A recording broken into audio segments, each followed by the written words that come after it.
Meus amigos, a história do Ocidente dos últimos 10 anos, 7 anos no mínimo, pode ser resumida por uma palavra: prostituição. Em 2017, a Igreja Católica, comandada por Bergoglio, lá do Vaticano, começou um namoro com a China. O namoro evoluiu rapidamente e, no final de 2018, tudo estava preparado para passar a Igreja Católica para as mãos do Partido Comunista Chinês, para a República Popular da China controlá-la. O Vaticano abria mão de indicar bispos, padres, enfim, para serem bispos, bispos para serem cardeais, seminaristas para serem ordenados sacerdotes e assim por diante, abria mão em favor do partido. O partido poderia indicá-los. A Igreja Católica passou a ser Igreja Católica oficial, Igreja Católica com a chancela do partido, e deixou à margem a verdadeira Igreja, que passou a ser perseguida, teve inclusive igrejas destruídas e assim por diante. Membros presos, padres atacados, bispos perseguidos. Passou-se a ter duas igrejas na China, sob a denominação católica, uma oficial do partido, ligada a Roma e incentivada pelo próprio Bergoglio a ser esta a igreja a verdadeira.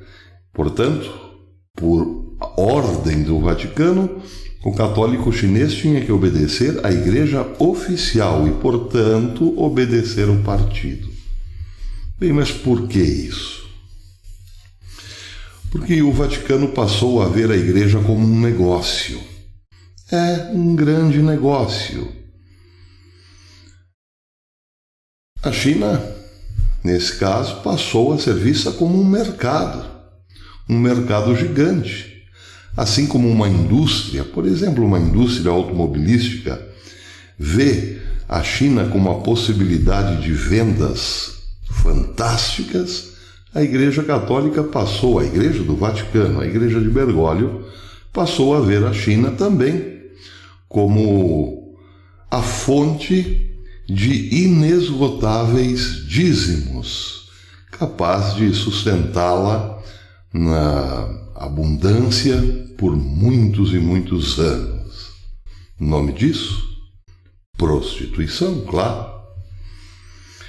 Aqui no Brasil, o presidente Bolsonaro chegou a levar tapa na cara do embaixador chinês.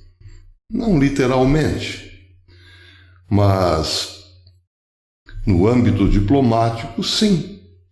Nosso presidente levou tapa na cara, diplomaticamente falando, de um embaixadorzinho da China, e nada pôde fazer, porque no seu entorno todo mundo passou a dizer: olha, tudo bem, é complicado, é ruim, mas a China nos compra muita coisa, então não podemos espantá-los, deixa que nos batam, o importante é que continuamos fazendo bons negócios com aquele gigante da Ásia. O nome disso? Prostituição.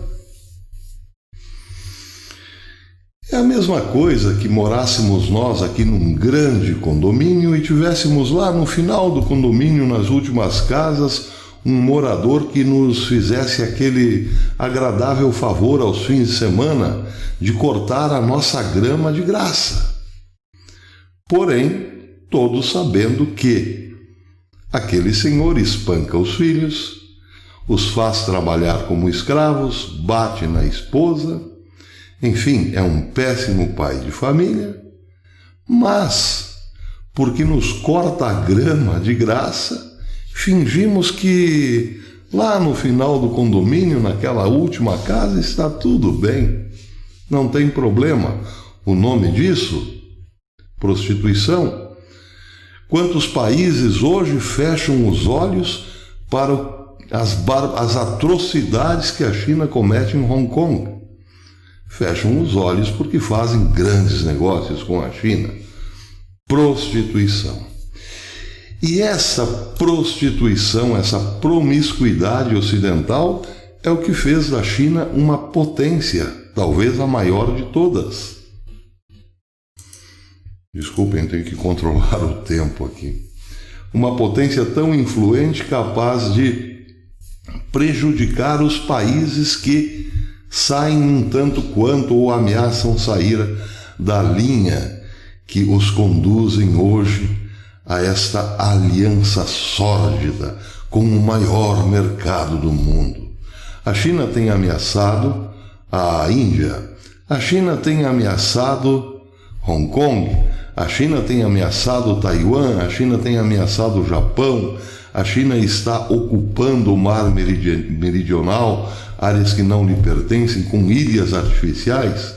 Mas o que fazer se todo mundo está, de certo modo, atrelado ou amarrado ou com o rabo preso, como se dizia, com a China?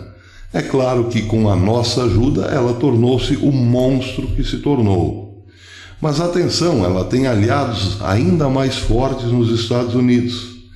Vejam, por exemplo, o caso de George Soros.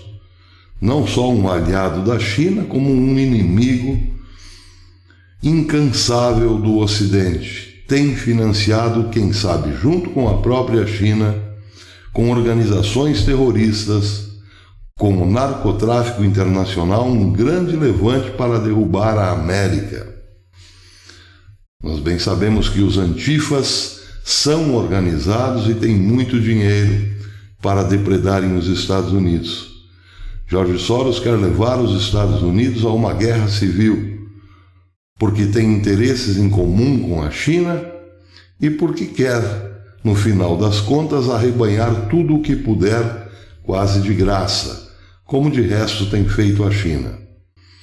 Bem, esta antifa, este levante que está acontecendo, é claramente uma orquestração por conta de informações privilegiadas que tanto os chineses quanto os globalistas da América tinham há poucos dias atrás. A CNBC trouxe ontem uma informação, uma notícia, de que os maus agouros em relação à economia americana não se concretizaram, não se justificaram no mês de maio. A matéria começa dizendo que o emprego aumentou incrivelmente em 2,5 milhões em maio e a taxa de desemprego caiu 13,3%, segundo dados do Departamento do Trabalho, dados ontem na sexta-feira. E esses dados são muito melhores do que os economistas esperavam e indicaram que uma recuperação econômica pode sim estar próxima. Economistas consultados pela Dow Jones, diz a CNBC, esperavam que as folhas de pagamento caíssem 8,33 milhões e a taxa de desemprego subisse para 19,5%, ante os 14,7% de abril. Se as expectativas de Wall Street tivessem sido precisas, diz a matéria, teria sido o pior número desde a Grande Depressão. Como se viu, os números de maio mostraram que os Estados Unidos podem estar no caminho da recuperação após seu mergulho mais rápido na história. Parece que o dano causado pelo bloqueio em todo o país não foi tão grave ou duradouro quanto temíamos há um mês, disse Scott Clemons, estrategista-chefe de investimentos da Brown Brothers Harriman. O mercado de ações subiu mais alto após o relatório, com o Dow Jones Industrial ganhando 800 pontos a partir das 11 horas de ontem. Os rendimentos dos títulos do governo aumentaram também, com o Tesouro de referência de 10 anos mais recentemente em 0,91%. Pois é, claro, o presidente Donald Trump também expressou essa satisfação, mas aí vem a pergunta que não quer calar. Quantos tinham essas informações antecipadamente? Porque vejam, A coincidência, eu disse isso num vídeo ontem. Há uma grande coincidência porque justamente no momento em que muitas nações começam a perceber que todo o pânico midiático gerado em torno do Covid-19 não se justificava tanto, porque afinal o Covid-19 é mais um vírus gripal apenas, como tantos outros, e nem o mais perigoso, as economias poderiam dar mostras de recuperação, pois muitos já ensaiavam abrir as portas e chamar os seus empregados de volta. Pois justamente nesse momento começa um levante, uma quase que invasão bárbara em todos os países para que as lojas, o comércio, enfim, tudo volte à estaca zero, ao temor, fechem as portas, para prolongar alguma coisa que o vírus já não conseguia, ou melhor, que a propaganda midiática já não estava conseguindo fazer. Eles precisam esticar ao máximo as quebradeiras no Ocidente para depois implantarem algum outro plano que prevê, como disse, a compra de todas as nossas empresas por parte de globalistas e chineses e, posteriormente, a escravidão que deles advém. É claro, é a coisa mais óbvia a ser considerada hoje. Muita gente importante tinha informações precisas de que certas economias poderiam voltar a crescer. E aí está, Antifa nas ruas. Lá nos Estados Unidos a coisa está muito mais séria do que em qualquer outro lugar, mas seja como for, já percebemos que há um levante organizado. O mundo ocidental está em crise, está em guerra. E aí, bem, o que fazem os nossos políticos exatamente? Nem tudo está perdido.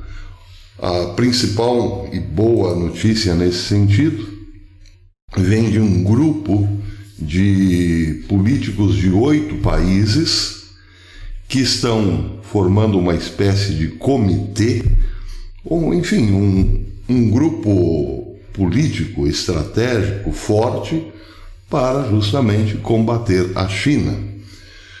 A matéria está no Infobae, também saiu ontem, e diz o seguinte: trata-se de uma aliança. Políticos de 8 países hoje formam uma aliança para combater o boom econômico da China, que está pressionando a ordem internacional baseada em regras e que os países que tentaram resistir a Pequim o fizeram sozinhos e esses enfrentaram grandes represálias. Daí porque a criação desta aliança, para vir em socorro daqueles que precisam livrar-se do bafo do dragão, por uma questão de sobrevivência, com apoio político.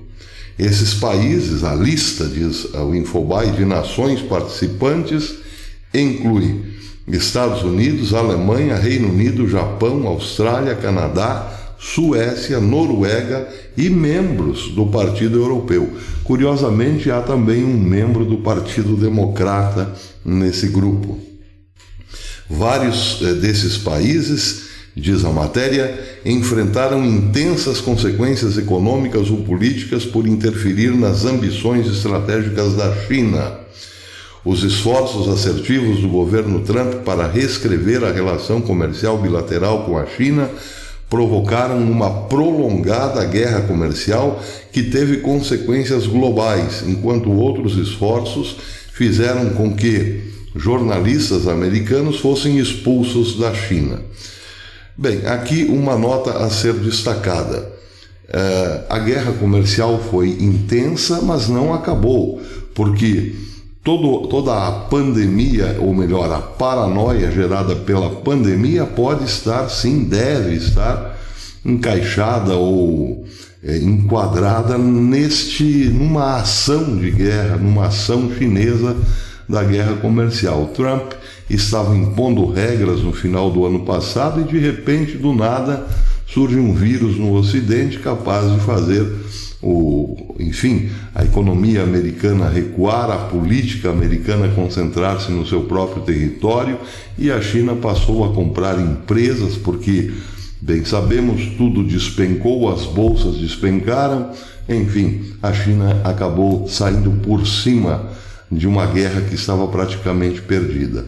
Agora voltam alguns países a esse tipo de atenção. É preciso combater a China urgentemente, bloquear o seu afã, a sua fúria de dominação mundial enquanto ainda há tempo. É claro que tudo isso é muito tímido, tratam-se de políticos isolados que não respondem propriamente por seus países, não têm essa autonomia. Mas, enfim, uma aliança é sempre uma aliança. Claro que está faltando o Brasil nessa história.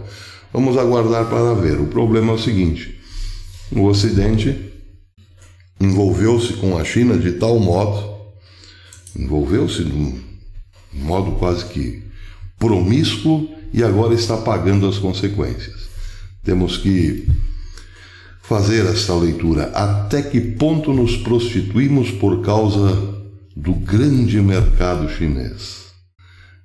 O que deveria estar sendo feito também lá em Roma, no Vaticano, mas aquilo parece um caso perdido, pois foi Nossa Senhora, a mãe de Jesus, quem disse que aquilo lá perderia a fé e se tornaria morada de demônios. Não tenhamos a pretensão de converter demônios, não dá certo. Até depois.